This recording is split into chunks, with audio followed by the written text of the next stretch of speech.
खुलुमनाय जासिहरबाय जे जोंनि नैबे खुंगा 35थि बरबुरि आनसलिक जि बाथौ फुजा बियो जोंनिया फैगौ 4 खालारनिफ्राय 11 खालारसिम जागोन अक्ट'बरनि 8 साननि हाबाफारि जों गाजा गोमजायै खुंनो थाखाय हाबाफारि लागासिनो दङ।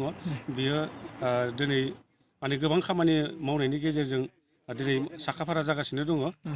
मावनायनि समा जोंनिया माने दिनै 80 जौखोन्दो मोनहैबाय आरो जोंनि नैबेहाय जोंनि बे फुजायाव जोङो 4 अक्ट'बर खालि जोंनिया धोरोम सावरायमेल थायो। बेनिफ्राय 5 खालारनिफ्राय जोंनिया बेखेवनाय हाबाफारि जायो फुंनि समाव। बेनिफ्राय मोनाबिलि समनिफ्राय सिनेमा थागोन, सार्कास थागोन, मिना बाजार थागोन, थियेटार थागोन, बेनिफ्राय एक्सप' थागोन, जादु थागोन आरो बेखिनिया गासैबो थागोन। आरो ओजोंहाय खुला पेन्डेलाव स्टेजाव बेवहाय फार्स्ट खालिनो गिबि सानखालि 5 खालार खालिनो मोनसे केसेट कम्पिटिसन दङ। बेयो मोनाबिलि 9 रिंगानिफ्राय जागोन आरो बान्था महरै जोङो नैबे 5 खालारनिया एसे खम होनाय जादों। बेखौ गिबि बान्थाया जाहैबाय 3,000, नैथि बान्थाया 2,000 आरो थामथि बान्थाया 2,000। जों बेनि सायाव बेखौनो बुंनांगोन जे जोंनि गुबुन गुबुन जोङो फुजाफोराव थाङोब्ला जों मोनसे माबाखौ नुयो जे गोबां फुजा फाथालफोरावनो माने जोंनि जुवा होनाय, जौ फाननाय बायदिसिना जोंनि आरो खायसे खायसे गाननाय जोमनायफोरा जिखिनि गाननाय जोमनायखौ जों नुयो माने गोबां माने नायथावै गाननानै फैयो। नाथाय नैबे जोंनि बाथौ फुजायाव जोङो होजेननाय बोसोरनिफ्रायनो जोङो गोबां रायजो राजाफोरखौ खावलायो जे हारिनि गाननाय जोमनायजों बेवहाय नुजाफैनो जोङो खावलायो। आरो बिदिनो जोंनि नैबे फुजाया माने गोबां निजेनि हारिनि गाननाय जोमनायजों माने जाफुंसारो। आरो बेफोरावबो माने गोबां गाननाय जोमनाया जोंनि हारिनि गाननाय जोमनायजों बेवहाय नुजाफैगोनखौ जोङो रायजो राजाफोरनि सिगाङाव जोङो आसा खालामो। आरो जाहाथे जों नैबे जोंनि जि फुजा जों जागायनाया जोंनिया दिनै 35 बोसोर जाबाय। जागायनायनिफ्राय जों नै बेवहाय जुवा होनाय, जौ सेरेब फाननाय बियो माने गासैबो जोंनियाव सोलिया। जोंनियाव सोलिया। आरो जाहाथे बेफोरबायदि जोङो मोजाङै जुदि फुजाखौ जुदि मोजाङै खालामनो थाङोब्ला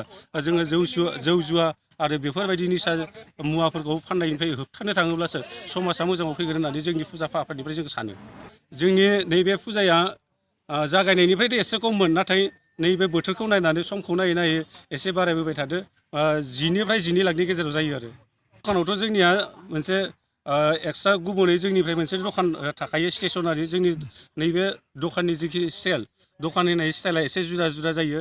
नैबे जिलापि दखाना एक्सट्रा साइडआव थानाय जायो, चावमिना एक्सट्रा थानाय जायो, फास्टफुडा एक्सट्रा थानाय जायो। आरो नैबे माबाया मनिहारिया एसे माने साइडआव थानाय जायो, जों जुदा जुदा होनाय जायो। आरो नैबे एक्सप' आरो मिना बाजार बेवहायबो दखाना थागोन। आरो बेवहाय नैबे मोनसे बाथ्राखौसो दिनैनि फोसावनायनि गेजेरजों आङो मोनसे बाथ्राखौ फोसावनो सानदों नोंथांमोननि नैबेहाय जे जोंनि नैबे बरबुरिनि जिखिनि बाथौ फुजा बे बाथौ फुजाखौ जोङो दुर्गा फुजा सिजोनाव होनाय जायो।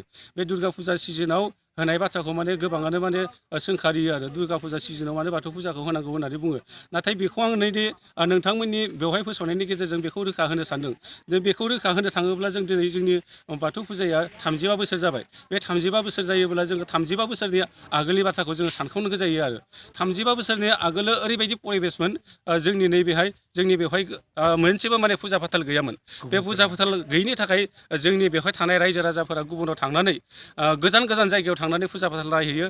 बेवहाय गोबां आलाय सिलाय जायो, सोरजोंबा बुजानो फोनांगौ जायोमोन, सोरबा जिनाहारि खालामना हरजानो गोनां जायोमोन। बेखौ साननानै नैबे जोंनि आगोलनि सानसुमै बिथांमोना मोनसे साननायसै जे जोंहाबो मोनसे हारिनि बाथौ फुजा दंखायो, जोंबो जुदि बाथौ फुजाखौ नैबे दुर्गा फुजा सिजोनाव जुदि जोंबो खुंनानै होयोब्ला अब्ला जे जोंनि लकेलनिफोरा जोंनि जायगानिफोरा जोंनियानो बेवहाय नायनानै जोङो थानो हागोन। गुबुनाव थांनानै जेबो रावबो माने खहा जानाय नङा, बुजानो गोनां जानाय नङा, जिनाहारि खालामजानो हानाय नङा।